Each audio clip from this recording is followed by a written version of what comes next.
Bienvenidos a 360 grados, una visión global de la noticia, un espacio para debatir sobre todo lo que sucede en Colombia y en el mundo. Empezaremos hoy 360 hablando sobre la controversia que ha generado en todo el país la serie de televisión Los Tres Caínes, la historia de los hermanos Castaño, que dicen ha perdido pauta publicitaria y rating por la forma como se ha mostrado la historia del paramilitarismo en Colombia. Marcas como Falabella, AKT, Winnie y Ésica manifestaron oficialmente su retiro de Los Tres Caínes, luego de que fuera señalada la serie de convertirse en una paraconovela. ¿Qué pasa en realidad con Los Tres Caínes? ¿Hace apología del delito o simplemente es una historia incomprendida? Ese tema lo debatiremos esta noche en 360. Y nuestro segundo tema de la noche será la negativa del Tribunal Superior de Bogotá de otorgarle la libertad al exministro de Agricultura, Andrés Felipe Arias, por considerar que aún puede obstruir la justicia. Algunas voces ya dicen que Arias se convirtió en un preso político. Según los magistrados, el exministro Arias puede influenciar la investigación que se lleva por el caso de Agro Ingreso Seguro. ¿Se está abusando de la detención preventiva en el caso de Andrés Felipe Arias en Colombia? ¿O estamos ante un proceso político contra el uribismo? Hoy lo debatiremos con nuestros invitados. Y no se muevan, que ya en segundos le doy la bienvenida a nuestros invitados.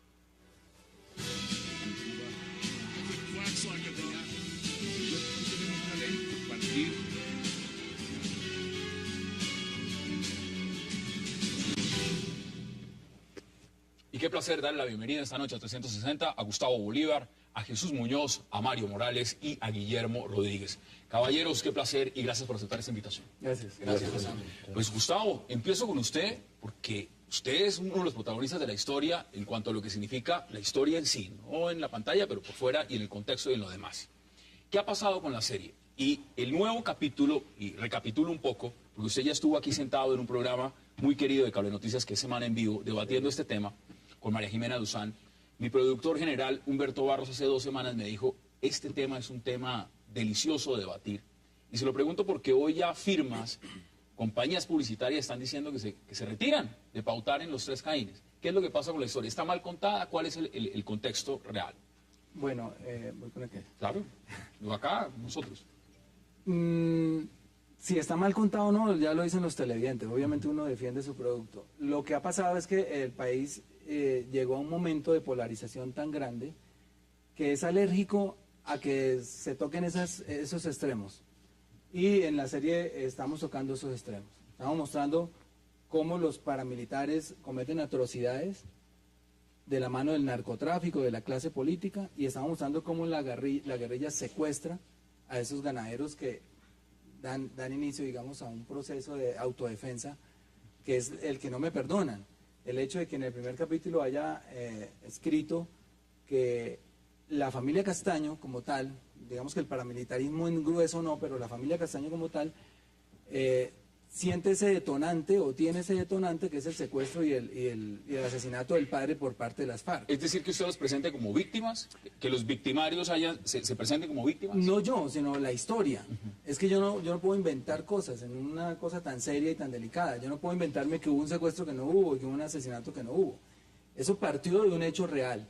Yo lo estoy contando simplemente, que obviamente implica una investigación muy grande de trasladarme a los sitios, a Amalfi, a las cárceles, a los testimonios de justicia y paz, en las confesiones que ellos mismos han realizado en este proceso.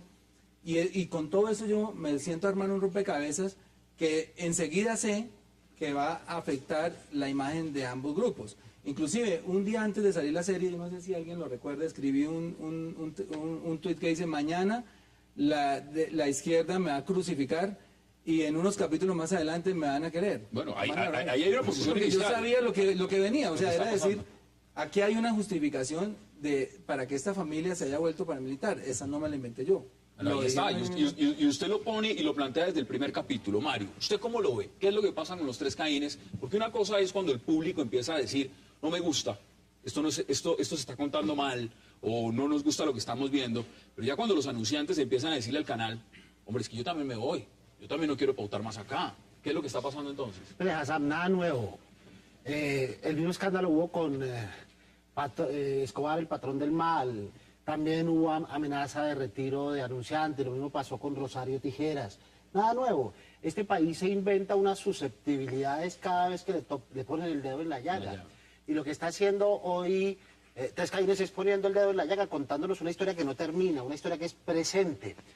Yo escribía hoy en El Espectador que a mí me gustaría mucho que este país se escandalizara por lo que hicieron los paramilitares, no por lo que se está representando, por lo que está costando Gustavo en la serie, que se escandalizaran por cada una de las masacres, que se escandalizaran por el pacto de Ralito, que se escandalizaran por los 14 parapolíticos que quedaron en libertad esta semana, no por ser inocentes, sino por vencimiento de términos. Eso que usted dice, mire, le voy a agregar 1.046 masacres en todo el territorio nacional, 25.747 homicidios, 3.599 desapariciones forzadas, 1.618 casos de reclutamiento ilícito, 11.172 desplazamientos forzosos, 1.916 secuestros, 1.078 extorsiones, 3.929 fosas comunes para un total de 4.808 ¿Cuántos escándalos cadáveres. hubo al respecto? Cuando el país se manifestó, incluso cuando el 8 de marzo, en la famosa marcha contra los paramilitares, la hipocresía nacional cambió esa marcha contra los paramilitares y le puso otro nombre, contra la violencia. Porque aquí, este país, no nos olvidemos de las encuestas de hace 5 años, 1 de cada 3 colombianos se declaraba pro-paramilitar, ¿no? Dentro de cada uno de esos 3 colombianos hay un paraquito adentro. Entonces a la gente lo que no le gusta es, o sea, se molesta es de ver esta serie, pero olvida lo que es de fondo. Hipocresía es, una cosa es lo que decimos que somos y otra cosa lo que realmente somos. Hay un tema, me alegra estar aquí con Gustavo Bolívar y que reconozco que es un gran guionista, una figura más fuerte de la dramaturgia televisada en televisión, y además se convirtió también en un maestro, y siempre ha sido un hombre que se ha metido en situaciones muy escabrosas, desde que comenzó con Pandillas, Guerra y Paz, y luego se metió en temas y en todos casi siempre ha sido un hombre que ha organizado polémicas fuertes.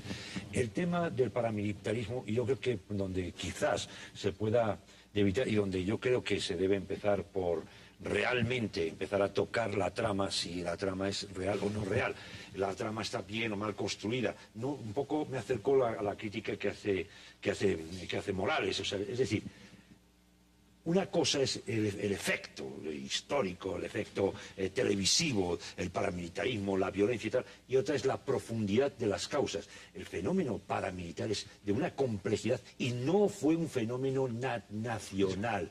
Hubo implicaciones muy graves, externas, implicándose aquí. Espero, con la sucesión de los capítulos, que vayamos situando históricamente qué es lo que pasó exactamente. Yo meto la cuchara y ya tiene usted la palabra también, y por supuesto Guillermo. Antes de sentarme en esta mesa, me senté a ver un documental sobre paramilitares en Colombia. Y la sensación que yo terminé de ver luego ese documental es que esa empresa criminal es de lo peor que le ha podido pasar no solo a Colombia, sino al mundo. Sí. Esa es la impresión que... Y dura una hora. Entonces, la gran pregunta que yo planteo es si el contenido del material que se hace puede reflejarle al televidente rápidamente una sensación o le puede fijar otra, porque aquí lo que estamos viendo, los reproches son otros. Están diciendo, la sensación que yo tengo al ver la serie es que ellos no son victimarios, es que son víctimas. Y esa es la pregunta que yo les planteo. ¿Eso sucede? Hassan, mi percepción frente al fenómeno de lo que ha hecho Tres Caínes, yo creo que si es una serie que tiene el más alto rating hoy, las últimas mediciones han hecho el 11.6, 11.9, muy alto en comparación con la competencia de RCN. Yo creo que ahí es una campaña de desprestigio a la serie. Muestra lo que dice Gustavo del efecto de polarización que tiene el país, porque no pasó nada con el tema del patrón del mal, no pasó nada con el cartel de los sapos, no pasó nada donde se mostraban cosas muy difíciles. El cartel de los sapos, claro. El cartel de los sapos era muy muchos complejo. de los anunciantes que se están retirando de la serie Eran los mismos. No, pautaron. ¿Y los otros? Está Claro. comprobado y lo puedo decir. Porque Pautaron. venimos de... Entonces, es decir, esto tiene que ver única y exclusivamente con el fenómeno del televidente, la crítica del televidente, si se mueve en las redes sociales, lo que se ha visto, Pero ¿es sí, eso unos lo que hace pocos. que se quite? Hay algo extraño porque, por ejemplo, Falabella pautó en el Patrón del Mal y ya vienen ahora a sacar pecho que no apoyan este tipo de programas, retirando la pauta de Tres Caínes. Pero, si me permiten... Pero un eso, segundo. claro, todos Gustavo, estamos pero eso viendo en es Twitter, es una un buena grupo- publicidad para Falabella. O sea, vamos a ver, ¿no? Ya nos entendemos, ¿no? O sea, si Falabella dice retiro tal, Yo sigue decía siendo hoy, publicidad para Falabella. en pleno siglo XXI, o sea, no estamos en Venezuela, pues, donde vamos a enlazar los canales y vamos a ver lo que diga el presidente. Estamos en un país libre. El que no le gusta cambia. Ahí tienen un control remoto en la mano. Y pueden mirar un musical, pueden mirar un programa de culinaria, pues lo que quieran. Pero no le podemos negar también la posibilidad a ese 11 puntos y pico de personas de Colombia que la están viendo, que eso equivale como a unos 4 millones de personas, Es un montón. que la quieren ver. O sea, quieren hacer un debate democrático, pero cercenando la democracia. O sea, no me presenta eso Censurando. porque yo quiero que no lo presente, pero le quitan la oportunidad a los que sí quieren verla. Es decir- el que no la quiere ver, no la mire. Es decir, ahí sí hay hipocresía como usted lo ve. Claro, definitivamente sí. Además que me parece una actitud muy injusta, porque igual pasó con Escobar. En los primeros capítulos, palo por todo lado, y resultó siendo una extraordinaria serie, lo mejor del 2012, el año pasado. Y han pasado, creo que... 2 semanas, 10 capítulos de 75 que tiene la serie, y me parece que es muy injusto todavía Usted mencionaba calificarla, Falabella. Mientras está generalizarla. hablando Mario, ese es el Twitter que puso Falabella justamente. Dice, entre todos podemos construir un mejor país. ¿Y por qué no lo escribieron en el patrón del mal? Bueno, Esa es la pregunta. Ahí está. Usted la está lanzando. Usted le hace la pregunta. Claro. Hay empresas que tienen como política no pautar en programas violentos, eso es respetable y me parece muy bien. Pero no pueden hacer en este sí, en este no. O sea, si la empresa nunca ha pautado en programas Pero es un violentos... problema de género, porque entonces, digámoslo como es. Venimos de ver ya varios capítulos de series que están enfocadas en lo mismo. ¿En lo mismo a qué me refiero? Tema de narcotráfico, violencia. Usted ha dado los nombres, aquí los tengo. El capo, el patrón del mal, el cartel de los sapos, las tetas, lo que uno quiera poner. Es decir, todo es un género. Y la gran pregunta es, ¿hay un cansancio del género o ese es el único género en Colombia que le gusta ver a la gente La solo en prime gente, time? la gente No define no es un cansancio del género, ¿no? Hay muy pocas exposiciones de ese género en nuestro país. En nuestro país nos acostumbramos a ver géneros violentos de la televisión estadounidense durante decenas de años. Desde el Team E, ¿no? Los magníficos, Bonanza, El Guerrero Solitario, Batman, todos ellos de índole paramilitar, de origen, es decir, por fuera de la ley, para defender la ley, con armas, no con sotanas, no con A nadie le hisopos, y a nadie le molestaba, y nadie hacía escandola, y nadie se retiraba a pesar de lo violento de ese género.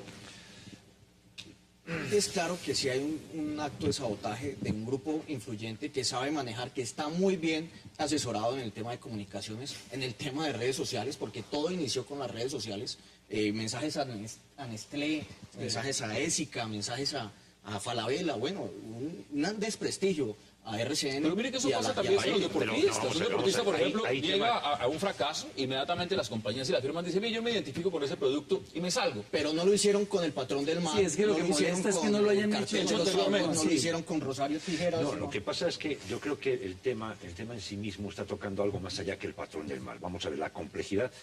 O sea, que en fenómeno. España vamos a decir una cosa. El fenómeno de Pablo Escobar frente al fenómeno del paramilitarismo Es en pequeño. Colombia, o sea, como dirían en España, que Pablo Escobar es un pobre capullito.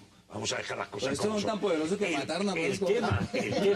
El tema es que, en efecto, cuidado, es que una de las, por ejemplo, acusaciones que se habla es, ¿no será que estamos metiéndonos con todavía muy reciente el tema ahí?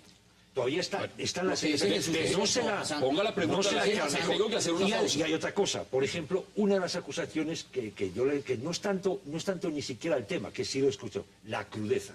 Bueno, pero es que Vamos hay a que verlo mostrar porque la realidad. la crudeza Hay que se puede mostrar la usar de realidad. muchas ¿Me dejas antes de Pero irte es más a la cruda que la Mire, realidad.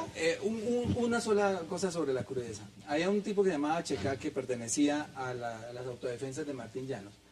El cuento que es dicho por ellos, pero en la entrevista, es que el hombre, eso sí lo puedo contar acá porque no lo vamos a dramatizar, el hombre hacía comer de sus víctimas a sus alumnos, digamos, de paramilitarismo, y el que no comiera lo mataba.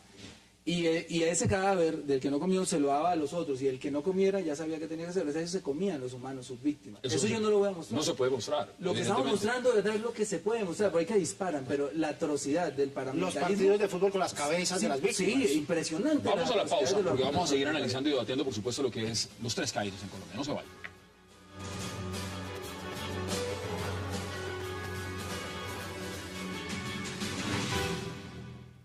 Pido disculpas por mi responsabilidad en el dolor causado, ya que todos somos responsables de alguna manera. Como colombiano, también me duele la realidad de nuestro país. Si esta serie logra generar un diálogo, por acalorado y doloroso que sea, debemos aprovecharlo como una oportunidad para hablar de los desaparecidos, para fortalecernos como una sociedad y para que los errores de las guerras que nos atraviesan nos conmuevan y nos muevan a pensar cuál es el país que queremos construir. Regresamos a 360. Acá hay varios puntos. Nos escriben mucho los que nos están viendo. Me dicen, por favor, preguntémosle también a Gustavo y pongamos temas sobre la mesa. Mire, dice, por ejemplo, Diego Martínez, lo único que logran ese tipo de novelas es instruir a los jóvenes cómo delinquir. Pregunta, Walter Severich, si la serie fuera de las FARC, protagonizando o poniendo, por ejemplo, a Iván Márquez o al Mono Jojoy como víctimas, ¿tendría el mismo impacto? Y otra pregunta, que se hacen muchos televidentes, es decir, ¿se trata de mirar a los indignados y de hacer memoria histórica de Colombia o se trata de hacer un negocio y de hacer plata? Bueno, yo le respondo una si quieres. La de la apología. Me voy a remitir a dos casos, uno colombiano y uno mexicano. Hoy México vive una guerra cruenta por cuenta del narcotráfico, que ha llegado a unos niveles de sevicia impresionantes. Yo inclusive he estado en México cuando han pasado cosas como esta, que le quitan la cabeza a alguien y le cosen una cabeza de cerdo y se lo mandan a la mamá a la puerta. Aquí nunca hemos llegado a esos niveles de sevicia. México nunca, y me lo tiene que probar alguien acá, ha presentado en televisión abierta una serie violenta. Ni de narcotráfico, menos de paramilitares, ya no tienen los problemas de guerrilla. Nunca la ha presentado Televisa y TV Azteca. ¿Novela rosa? 50 años están presentando La Cenicienta. La Cenicienta. ¿Dónde ¿Dónde la aprendieron? Cenicienta? Pero vayámonos más atrás. Colombia, 1948, 9 de abril, que cumplimos 65 años en un mes, menos de un mes. ¿Qué pasó ese día? Nos destruimos. Bogotá destruida, y a partir de ese entonces hasta 1954, que aparece la televisión, hay una etapa de violencia impresionante donde la gente se saca la lengua por la garganta en el famoso corte de franela. ¿Dónde aprendieron? No había televisión. No había nada, apenas llegaba la radio por ahí. Y si quieren ir más atrás a la Inquisición, pues ahí la gente se descuartizaba con 4 caballos y todo, no existía ni la electricidad. Entonces, hacer el examen simple de decir, es que la televisión es la culpable de la violencia, tiene dos problemas. Uno, que es mentira, y segundo, que exonera a los verdaderos culpables de la violencia, que son... ¿Qué dicen ustedes? Definitivamente, la violencia está en las calles. Van 16.000 niños maltratados en lo que va corrido de este año. ¿No? El principal factor de violencia en nuestro país no es el conflicto armado, ni el principal factor de muerte, es la violencia intrafamiliar, ¿verdad? La violencia que se origina en los hogares, que origina muertes, niños maltratados, niños violentos, niños vengativos, niños que después reflejan esa realidad.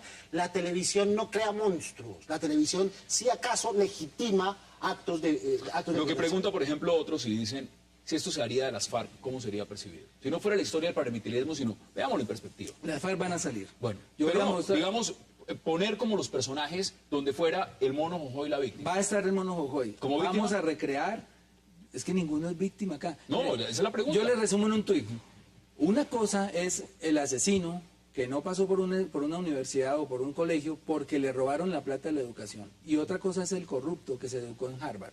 ¿Qué quiero decir con esto? Los asesinos, los paramilitares, los guerrilleros son víctimas, ambos. Y eso no lo aceptan. ¿Por qué? Es una ecuación muy sencilla. Si no existiera corrupción e injusticia social, no hubiera habido guerrilla. Y si no hubiera habido guerrilla, no hubiera habido paramilitares. No me Guillermo. aceptan esa ecuación. Yo veo como algo muy sesgado en contra de la organización Ardila Lule, concretamente en contra de RCN. Y lo veo porque empieza a moverse todo esto por las redes sociales. Hay que mostrarle a la sociedad el horror del paramilitarismo. La serie no hace apología a ello, pero pues veamos lo que sucede en sociedades más avanzadas. Por ejemplo, en Alemania, en los campos de concentración, hay 9 que son museos. Belgen y Bersen están abiertos con las cámaras de gas. En Italia hay Eso- museos de la mafia. Son memoria histórica. Claro, Son la memoria histórica pero tenemos que mostrársela a la sociedad. ¿es una memoria Si no lo histórica hacemos. o esto es rating y hacer plata? Esto es memoria histórica. Pero Y más también en el es un proceso negocio, que estamos. eso tampoco Claro, es pero es que el verdad. proceso que estamos viviendo hoy, aquí no se está haciendo apología. Ahora, me llama la atención que quien hace el cuestionamiento a RCN sea una de las cabezas de Caracol y del La Grupo competencia, Prisa. la Sí, competencia. Arismendi. Darío Arismendi fue el que empezó este rollo. No, yo creo que no es tanto o sea, es más, yo creo más en la creatividad del guionista. ¿no? Que es capaz de provocar esas situaciones. En Desde luego, ese Gustavo caso, lo ha hecho genial, incluso me con eso. pongo de lado que no coinciden en ciertas el de situaciones Pandillas, Guerra y Paz movió muchas fibras. como creativo, pero hay una cosa que sí le doy la valía al guionista, es capaz de provocar esa. Yo creo que la situación se había provocado exactamente igual si hubiera sido Caracol. Aquí viene un poco, y vuelvo y digo, y retomo las palabras que ha dicho, unas que me parece que lo ajustó muy bien el debate, es decir, aquí hay un trasfondo de hipocresía, hay un trasfondo, Doble ¿cómo moral. es posible? Es que venimos de un a periodo ver, de varias yo soy series, periodista, he cubierto estos temas, sé lo que se ha hecho, sé las barbaridades, es más, lo que está diciendo Gustavo se ha quedado corto. O sea, todavía es corto. ¿Qué ocurre? Pero es que Yo creo que hay una cuestión que ha levantado y se ha disparado rápidamente porque hay un tema de culpabilidad del ego colectivo. Es decir, la comunidad, de alguna forma, lo que decía él muy bien, hay un paraquito que lleva algunas personas ahí dentro y de pronto se ha disparado.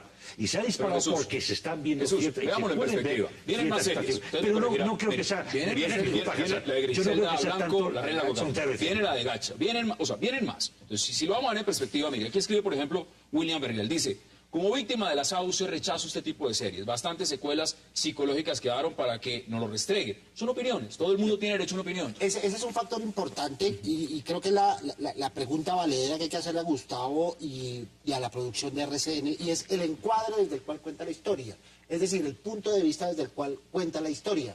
Y uno tiene que partir de la buena fe de Gustavo cuando dice, de estos 10 capítulos que han pasado, luego aparecerán las víctimas. Pero Mario, y no podemos condenarlos por yo les anticipado. pregunto lo siguiente, porque esto ya es hasta pedagógico. Eso es como si se tratara de consultar una sola fuente. El que quiera conocer el tema del paramilitarismo no se puede quedar viendo los 3 caínes y pensar qué es eso del paramilitarismo. Es una Usted ha hecho mucha investigación. Una aproximación. Eso, exacto. Usted puede 3 años usted lleva puede esa leer miles de autores. Es un Usted puede crear programa. documentales. A mí me hablar recuerda- con las víctimas. Sí, a es mí- decir, crearse la imagen de que lo que estamos viendo en ese momento es la versión real y quedarse con eso, pues eso sonaría absurdo. A mí me recuerda mucho el efecto, y me noto muchos paralelismos, sobre todo con la producción, por ejemplo, que pasó en España con la producción de películas sobre la guerra civil, ¿no?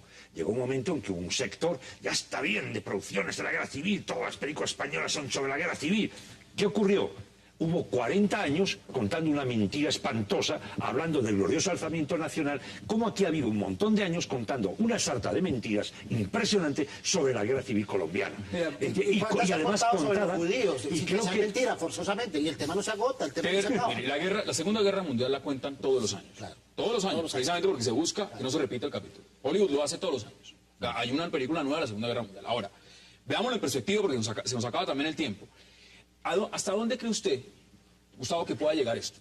Cuando empiezan esas críticas, esos movimientos, el tema de las pautas y, por supuesto, internamente, ¿qué puede hacer un canal de televisión frente a eso? Yo pienso que el debate es muy sano y un objetivo de la serie era ese, generar un debate en torno a las víctimas, en torno a la comprensión del conflicto, pero las facciones tienen que ser conscientes. Yo no puedo hablar solamente de que las FARC o la guerrilla tiene una razón de ser y que los otros no tienen una razón de ser. Si yo soy ganadero, si a mí me están matando, si me están secuestrando y el Estado no cumple la función de protegerme, yo tengo el derecho a defenderme. Y lo hicieron de la peor manera, es lo que estamos mostrando, con atrocidades, distorsionaron la filosofía de la autodefensa, se volvieron paramilitares grotescos y nunca lo hemos mostrado de otra manera. De la misma manera que si yo soy guerrillero en los años, o soy una persona que quiere hacer política en los años 60 y se monta un frente nacional en el cual el Partido Liberal y el Partido Conservador se van a alternar el poder durante 20 años y yo no encuentro un espacio democrático para participar y fuera de eso la tierra está mal repartida y fuera de eso hay injusticia social y hay corrupción, pues nacen los grupos guerrilleros. Si la gente llega a entender que por qué nacen los grupos guerrilleros y por qué nacen los paramilitares, va a haber una comprensión del conflicto, que eso fue mi intención de buena fe. Y es lo que he tratado de hacer. Pero, obviamente, yo les pregunto- me quedo sin apoyo porque estos no aceptan esto y los otros tampoco. Ahora, hay un tema también para que puedan dar sus conclusiones. Brevemente, en 30 segundos. Resulta que en Colombia la gente se impacta más con lo que ve en una televisión que con la misma realidad. Sí, Como la misma eso que realidad. dijo Mario es... Sí, eso que usted Pero sabe. mire, y añádale una cosa, que lo argumental sea el punto de referencia para entender la realidad significa que el periodismo y las otras industrias culturales no estamos haciendo bien la tarea. Que el docudrama sea el punto de referencia para conocer la historia reciente significa que el periodismo no anda bien, ni los contextos anda bien. O no tienen el espacio, Mario. Un noticiero tiene 30 segundos para sacar una noticia, yo tengo 75 horas. O sea, ¿Sabe qué podría hacer RCN en el entretenimiento, dándole bombo a la serie? Darle contexto, ¿cierto? Deme sus conclusiones, brevemente. Sí, es mucho más, es muy duro para cualquier país, para cualquier nación, enfrentarse a su propio espejo, verse en su propio espejo. Colombia y los colombianos deben enfrentarse a sus propias realidades, buenas o malas, pero esas realidades están ahí, y es más, siguen estando ahí, que es lo más impresionante. ¿Qué concluye usted, Guillermo? Es una realidad que no se puede tapar con un dedo. Hay que estar muy atentos porque considero que, si bien es cierto, se ha hecho un ejercicio muy importante desde los guiones, desde el libreto mismo de la serie, pienso que no está tan adecuada a la realidad. Hay que modularla un poco y traer esa creatividad a lo que realmente fue, y pues si eso se diera, pues tendría un efecto contrario, creo yo, en la opinión o en esos grupos que están promoviendo vetar la serie. Pienso que hay que apoyar más la Liga Postobón y no comprar en Falabella. Bueno, hay de las cosas que hay que hacer, ustedes en las posiciones. Algo que quiera agregar en 20 segundos, Gustavo. sí, yo lo que quiero pedirle a la gente es que espere. Que la serie trae todo lo que están Es reclamando. como un gobierno, no me juzguen al inicio, déjenme ver, déjenme terminarla, a ver Es qué que pasa. la primera protesta salió al día siguiente del primer capítulo. Es una cosa de 75 capítulos. Usted sabe que va a haber estoy con plantón las de víctimas frente a RCN defendido justamente por la serie. Sí, si me toca me paro del lado de las víctimas a protestar porque yo soy del lado de las víctimas. Lo he demostrado a lo largo de mi vida. Pero Hassan, 10 segundos para decir Claro. que, y eso es profecía, no va a pasar nada. Después de esta escandola, de esta indignación por las redes sociales, el rating tomará un Mario, ritmo normal. Los vienen 10 dos puntos, más, vienen 2 series más y por el y siguiente no puede ser pasará 3. nada. Volverá el escándalo y la serie seguirá su curso y la vida normal. La gente siguiendo su vida. Tenemos que irnos. Mario, qué placer, como siempre, Mario Morales y por supuesto Gustavo Bolívar. Gracias por aceptar la invitación. A usted, Hassan. Vamos a hacer la pausa y ya regresamos porque vamos a hablar de otro tema muy polémico en la agenda política en Colombia y se trata del exministro de Agricultura, Andrés Felipe Arias. Ya volvemos.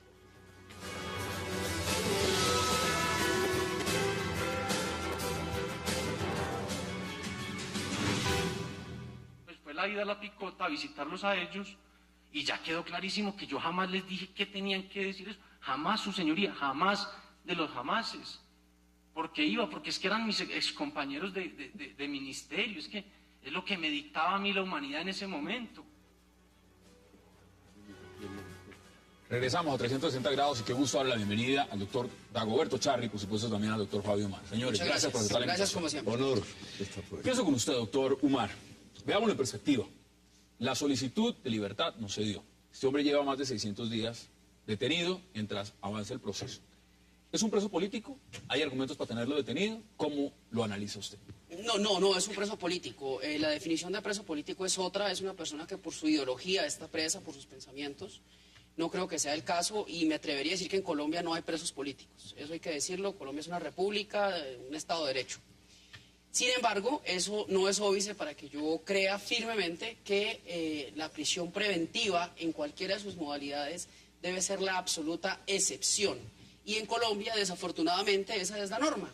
Entonces, aquí cualquier persona que es inocente, porque la presunción de inocencia es para todos los ciudadanos, pues resulta que tiene que pagar 600 o Que no 700 existe. o 800 días. Y yo me pregunto, ¿qué pasa si el señor Andrés Felipe Arias, no tengo ni idea cuál sea el resultado del juicio, está defendido por un gran abogado, pero qué pasa si resulta inocente? ¿Quién le devuelve esos 600 o 700 días? ¿Cómo lo va a resarcir ese magistrado? ¿Cómo lo va a resarcir la fiscalía? Y en últimas, la sociedad, ¿cómo lo va a resarcir cuando lo tuvimos, entre comillas, condenado por un delito que se resulta no cometió? No, pero mire, yo le voy a ampliar, doctor Dagoberto. Yo hoy en Twitter he interactuado sobre este tema y me han mandado, por ejemplo, las sentencias de otros casos, como si fueran las de Andrés Felipe Arias, diciendo, no, pero es que este lo condenaron, entonces este también tiene que ser culpable, porque esa es la percepción que hay en el público. Yo le pregunto, ¿una persona en Colombia tiene que estar presa para poderse defender? En manera alguna, por el contrario, debe estar libre para poder ejercer con intensidad y con propiedad su defensa. Acaba de decir una cosa importante mi predecesor en el uso de la palabra. Lo que configura toda la teoría de los derechos fundamentales que trae la Carta Constitucional del año 91 es que por medida cautelar usted no puede permanecer preso.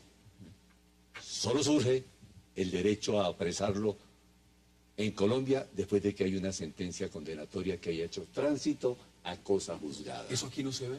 No se ve Es porque... decir, aquí todos van a la cárcel y desde la cárcel se tienen que defender. Porque hay una cosa nueva que se llama el eficientismo penal y el populismo detentivo. Es importante el juez que tiene un número determinado de presos. Y para eso se prestan los jueces de garantía que no han entendido cuál es su función, su trabajo, y que además no saben derecho constitucional. Mire, veamos justamente qué pasó en la audiencia el día de hoy. Este magistrado, en función de control de garantías, habiendo tomado las decisiones correspondientes y habiendo resuelto en esta sesión las diferentes solicitudes que se hicieran por el señor defensor y la señora agente del Ministerio Público en relación con la reposición, decide no reponer la decisión por medio de la cual se negó la revocatoria de la medida de aseguramiento. Derecho a recurrir. Eso dijo el magistrado. Guillermo, tiene usted la palabra. ¿Cómo le parece lo que está pasando con Andrés Felipe Arias? Estoy de acuerdo con lo que han planteado los dos panelistas. Pienso que aquí se han violado los derechos fundamentales de Andrés Felipe Arias. Considero que una medida privativa de la libertad, así como el derecho es la última ratio, la medida de privación de libertad también debe ser la última ratio y más en una persona que no representa un peligro alguno para la sociedad. Es claro. No, pero están diciendo, perdón, están diciendo que puede ser un peligro porque puede utilizar el Twitter y a través del Twitter él puede influenciar el proceso. Yo eso no lo he visto. Están afirmando que la teoría del gobierno de los jueces es efectiva. Están diciendo que se miden por la popularidad y por el eficientismo que estábamos hablando. Muy y eso no es así. Bueno, no sé si uno puede hacer así. Si uno pueda influenciar o ser, en ese caso, peligroso por Twitter. Ahora, Jesús, yo también le pregunto, mire, antes de sentarme en esta mesa, estaba mirando informes de noticieros. ¿Cómo se explica que los que han desfalcado a la DIAN, los señores que han desfalcado a la DIAN, en este momento están en la calle por vencimiento de términos? O sea, ¿cómo se explica eso? Vencimiento de desfalco a la DIAN, están en la calle. Y aquí el señor Andrés Felipe Arias lleva 600 días, más de 600 días, en una investigación. No lo han condenado, es una investigación. ¿Cómo ve usted ese punto? A ver, yo creo que el caso Andrés Felipe Arias es un caso que tiene todos los matices para que un juez suelte la patata caliente y diga, no, mejor que siga encerrado. O sea, lo tiene todo. Tiene el tema de las subvenciones a los campesinos, tiene el tema que era un ministro del presidente Uribe, tiene el tema que el tipo representaba a un grupo político, con un pensamiento político muy determinado. Y además representa, si un juez ahora mismo lo libera, el escándalo sería de unas dimensiones, pero el escándalo además sería incluso para el propio gobierno, ¿no? Y entonces yo creo que hay, es lo que ese hombre, si lo liberan, sería un liberto molesto, en cierta medida, políticamente molesto. Pero es un preso político. ¿Qué es lo que ha hecho, de alguna forma, qué es lo que ha hecho el magistrado? Optó por lo que se dice en política española, optó por una situación políticamente correcta. ¿Pero eso es justicia? ¿No? ¿Eso es justicia? No, para nada. Ni es justicia, pero lo más grave es que no es derecho. Es que el derecho es un sinfín de normas que hay que aplicar al caso concreto. Y para el caso concreto del señor Andrés Felipe Arias, hay unas normas que aplicar que son los 308 y siguientes del artículo del Código de Procedimiento Penal. Justo. Yo me pregunto, ¿no lo aplicaron en este caso? ¿Por qué no lo aplican? No sé. Yo desconozco la sentencia, el auto pues del día de hoy. Creo que hay que referirse con respeto a los jueces, pero eso no quiere decir que como opinador yo no pueda disentir de esa decisión. ¿Por qué una persona en Colombia que va embriagada en un auto, atropella a una familia, mata a las 3 personas, puede al día siguiente, después de haber cometido un homicidio, salir a la calle y no ser un peligro para la sociedad y asumir su defensa desde su casa con un abogado y un señor que le están haciendo una investigación, cualquiera que sea, llámese de Felipe Arias, llámese otro caso, no puede hacerlo? Bueno, ¿por qué no puede hacerlo? Esa es una pregunta. Sí, Hassan, primero tú tienes que ubicar lo que es un fallador en justicia. Primero, templanza en su alma. No puede parcializarse, como dice esta señoría española que tenemos aquí, por razones de la opinión que impera. O política. Serenidad para decidir el conflicto. Ecuanimidad, que es el estado del alma que le permite buscar la norma para subsumir la conducta. Pero además la imparcialidad y finalmente la ponderación, que son todos actos que exigen inteligencia Y hay una inmensa pobreza por parte de los jueces de garantías en estas materias. Miren cosas similares, pero miren, voy a darles 3 ejemplos de los últimos días. Primero, la rectora de la Universidad del Caribe. El primer juez que le toca garantizar su libertad, entonces se la concede. Se va en segunda instancia y la revocan. ¿Cuál es el examen de los hechos? ¿Qué peligro le ofrece a la sociedad o no? Punto primero. Entonces vivimos de las primeras y segunda instancia. Una muchacha hurta a un niño que tiene 27 días o 23 días. Lo secuestra, el peor de los crímenes contra los hombres, contra su libertad, pero además es un infante. Además lo amamanta pudiéndole transmitir todas las enfermedades. Y dijo el juez de garantía, no es ningún peligro para la sociedad porque no torturó al niño. Válgame Dios, por Dios, mi querido jefe. Bueno. Sancho, dime esto, por Dios. Pero entonces bueno, ¿qué estamos, por Dios? ¿Quién tortura a quién? Sancho, con la justicia hemos tomado. Por manera que la falla está en los jueces de garantía. Le doy 2 casos. Por los mismos hechos, la semana pasada se juzgaron a 2 personas que le imputaron. Al doctor Carlos Albornoz, de estupefacientes, una suma terrible, los mismos 8 delitos, no va a la cárcel porque es ínclito y perínclito. Señero y cimera figura del departamento del Sur. Pero luego meten a Camilo Bula a los 2 días siguientes por la mitad de los delitos y entonces a ese sí lo interna porque ese tipo es un peligro para la sociedad. Aquí ha estado sentado en esta mesa Sigifredo López, han estado otras personas involucradas con falsos testigos de la Fiscalía que han tenido que estar en la cárcel con falsos testigos de la Fiscalía. Uno ve el tema de la justicia en Colombia y uno se pregunta realmente qué es lo que está pasando y por eso hacemos los debates. El caso acá, y me parece que ustedes lo pueden exponer mejor, es una cosa es que a usted le caiga mal la persona, que usted no aguante el temperamento de la persona, que usted piense que sea un desgraciado, un infeliz, que no le guste Andrés Felipe Arias o cualquier persona. O su posición política. O su posición política o sus aspiraciones políticas. ¿Eso amerita que la gente vaya a la cárcel? Ustedes me lo contestan ahora. O la gente va a la cárcel cuando la condenan con una sentencia judicial. Eso me lo contestan después de la pausa. Vamos a la pausa.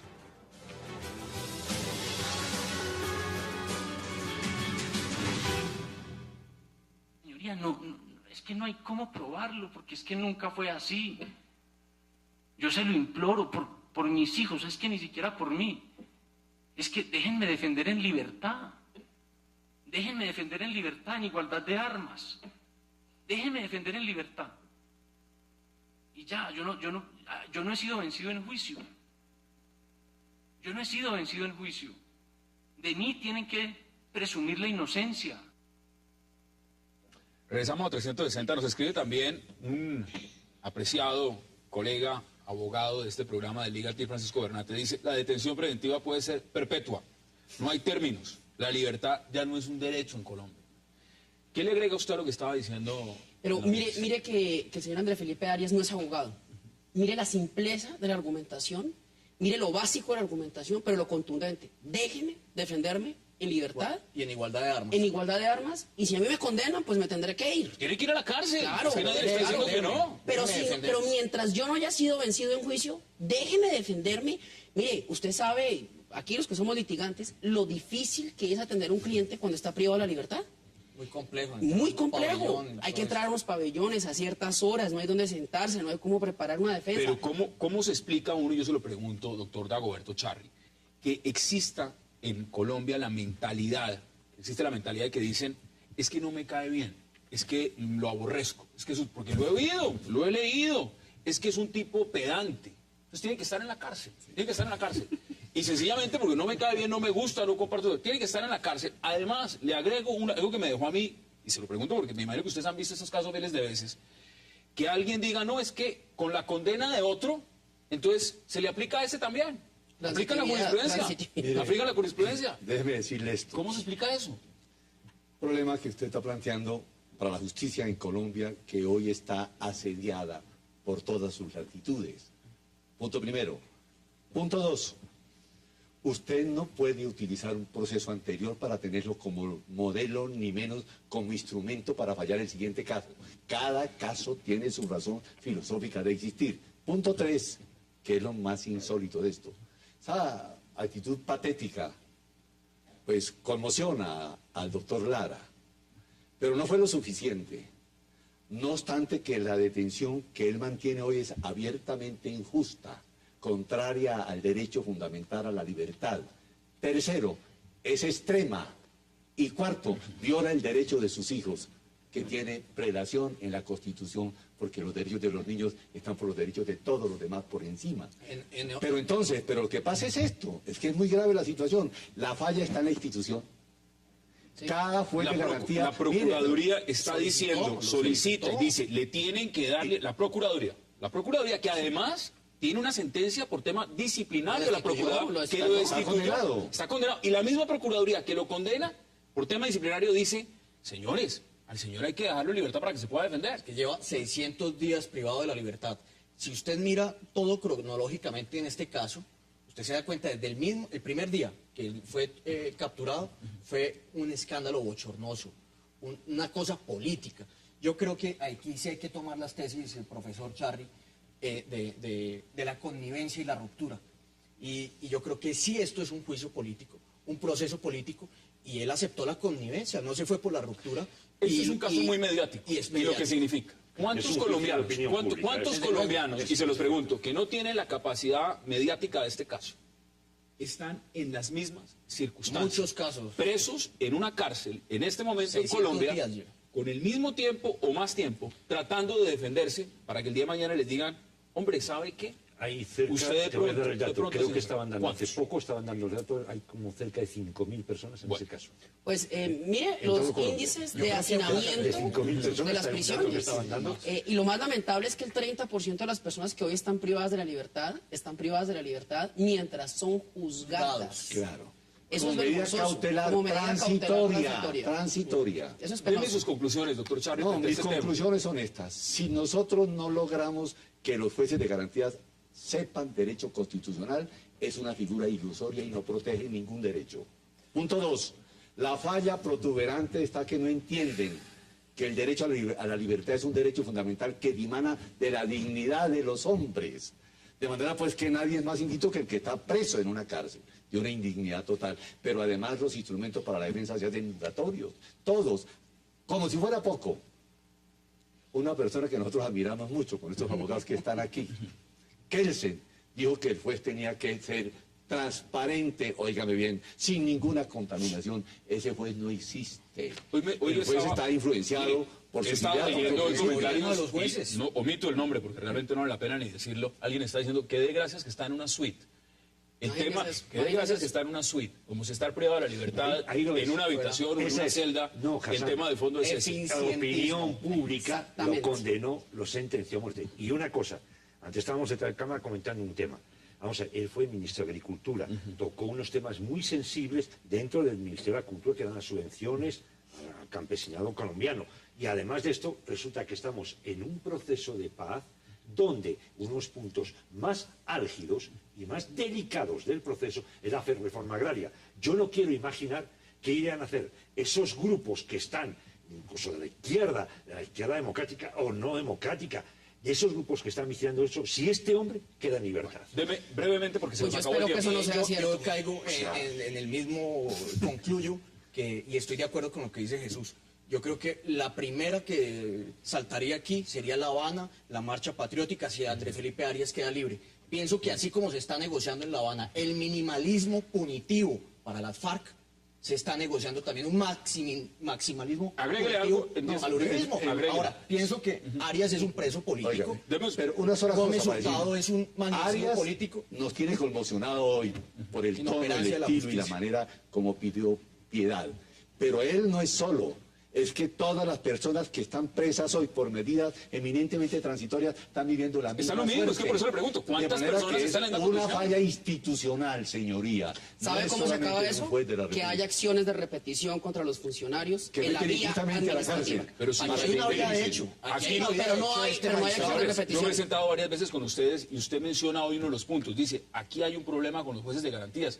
Aquí se ha sentado gente a decir que también hay problemas graves con quienes practican las pruebas en la fiscalía. Es decir, si estamos viendo el tema de la justicia, hay procesos ¿hacia dónde vamos? Con pruebas la crisis total. La crisis carcelaria también. Bueno, la crisis Jesús Muñoz, gracias por habernos acompañado esta noche. Doctor Fabio Mar, gracias como con todo siempre. gusto, como siempre. Por supuesto, Guillermo también Rodríguez, gracias por acompañarnos. Gracias, y doctor Lago, Fue un honor la invitación. haber participado en esta mesa. A ustedes gracias por acompañarnos. Nos vemos mañana aquí a la misma hora, 8 p.m. por Cable Noticias 360 para seguir debatiendo la agenda política de Colombia y del mundo. Hasta una próxima oportunidad.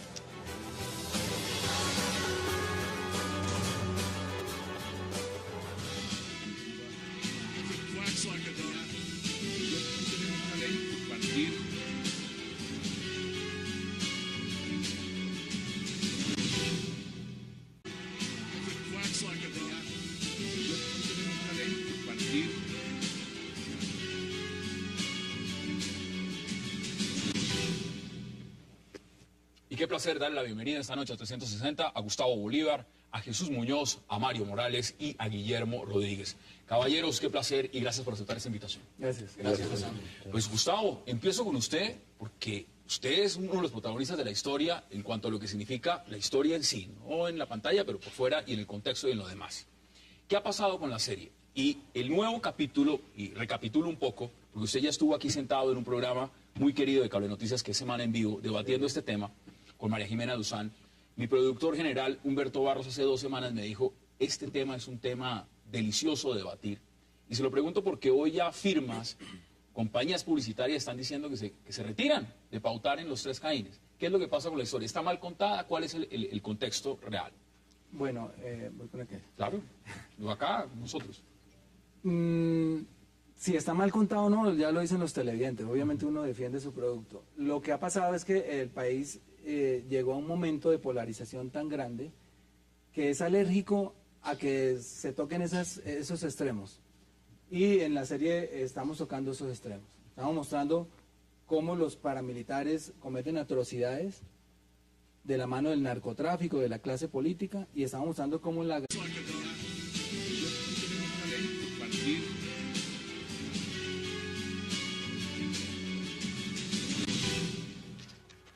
Bienvenidos a 360 grados, una visión global de la noticia, un espacio para debatir sobre todo lo que sucede en Colombia y en el mundo. Empezaremos hoy 360 hablando sobre la controversia que ha generado en todo el país la serie de televisión Los 3 Caínes, la historia de los hermanos Castaño, que dicen ha perdido pauta publicitaria y rating por la forma como se ha mostrado la historia del paramilitarismo en Colombia.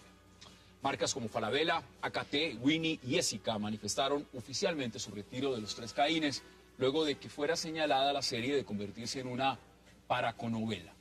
¿Qué pasa en realidad con Los 3 Caínes? ¿Hace apología del delito o simplemente es una historia incomprendida? Ese tema lo debatiremos esta noche en 360. Y nuestro segundo tema de la noche será la negativa del Tribunal Superior de Bogotá de otorgarle la libertad al exministro de Agricultura, Andrés Felipe Arias, por considerar que aún puede obstruir la justicia. Algunas voces ya dicen que Arias se convirtió en un preso político. Según los magistrados, el exministro Arias puede influenciar la investigación que se lleva por el caso de Agro Ingreso Seguro. ¿Se está abusando de la detención preventiva en el caso de Andrés Felipe Arias en Colombia? ¿O estamos ante un proceso político contra el uribismo? Hoy lo debatiremos con nuestros invitados. Y no se muevan, que ya en segundos le doy la bienvenida a nuestros invitados. ¿Qué es lo que pasa con Los 3 Caínes? Porque una cosa es cuando el público empieza a decir, no me gusta, esto se está contando mal, o no nos gusta lo que estamos viendo, pero ya cuando los anunciantes empiezan a decirle al canal, hombre, es que yo también me voy, yo también no quiero pautar más acá. ¿Qué es lo que está pasando entonces? Pues, Hassan, nada nuevo. El mismo escándalo hubo con Escobar, el patrón del mal. También hubo amenaza de retiro de anunciantes. Lo mismo pasó con Rosario Tijeras. Nada nuevo. Este país se inventa unas susceptibilidades cada vez que le ponen el dedo en la llaga. Y lo que está haciendo hoy 3 Caínes es poniendo el dedo en la llaga, contándonos una historia que no termina, una historia que es presente. Yo escribía hoy en El Espectador que a mí me gustaría mucho que este país se escandalizara por lo que hicieron los paramilitares, no por lo que se está representando, por lo que está costando Gustavo en la serie, que se escandalizaran por cada una de las masacres, que se escandalizaran por el pacto de Ralito, que se escandalizaran por los 14 parapolíticos que quedaron en libertad esta semana, no por ser inocentes, sino por vencimiento de términos. Eso que usted dice, mire, le voy a agregar 1.046 masacres en todo el territorio nacional, 25.747 homicidios, 3.599 desapariciones forzadas, 1.618 casos de reclutamiento ilícito, 11.172 desplazamientos forzosos, 1.916 secuestros, 1.078 extorsiones, 3.929 fosas comunes para un total de 4.808 ¿Cuántos escándalos hubo al respecto? Cuando el país se manifestó, incluso cuando el 8 de marzo en la famosa marcha contra los paramilitares, la hipocresía nacional cambió esa marcha contra los paramilitares y le puso otro nombre, contra la violencia. Porque aquí, este país, no nos olvidemos de las encuestas de hace 5 años, 1 de cada 3 colombianos se declaraba pro paramilitar, ¿no? Dentro de cada uno de esos 3 colombianos hay un paraquito adentro. Entonces a la gente lo que no le gusta es, o sea, se molesta es de ver esta serie, pero olvida lo que es de fondo. Hipocresía es, una cosa es lo que decimos que somos y otra cosa lo que realmente somos. Hay un tema, me alegra estar aquí con Gustavo Bolívar y que reconozco que es un gran guionista, una de las figuras más fuertes de la dramaturgia televisada en televisión, y ha sido, además se convirtió también en un maestro, y siempre ha sido un hombre que se ha metido en situaciones muy escabrosas, desde que comenzó con Pandillas, Guerra y Paz, y luego se metió en temas y en todos casi siempre ha sido un hombre que ha organizado polémicas fuertes. El tema del paramilitarismo, yo creo que donde quizás se pueda evitar, y donde yo creo que se debe empezar por realmente empezar a tocar la trama, si la trama es real o no real, la trama está bien o mal construida. No, un poco me acercó a la crítica que hace Morales, o sea, es decir, una cosa es el efecto. La guerrilla secuestra a esos ganaderos que dan inicio, digamos, a un proceso de autodefensa que es el que no me perdonan.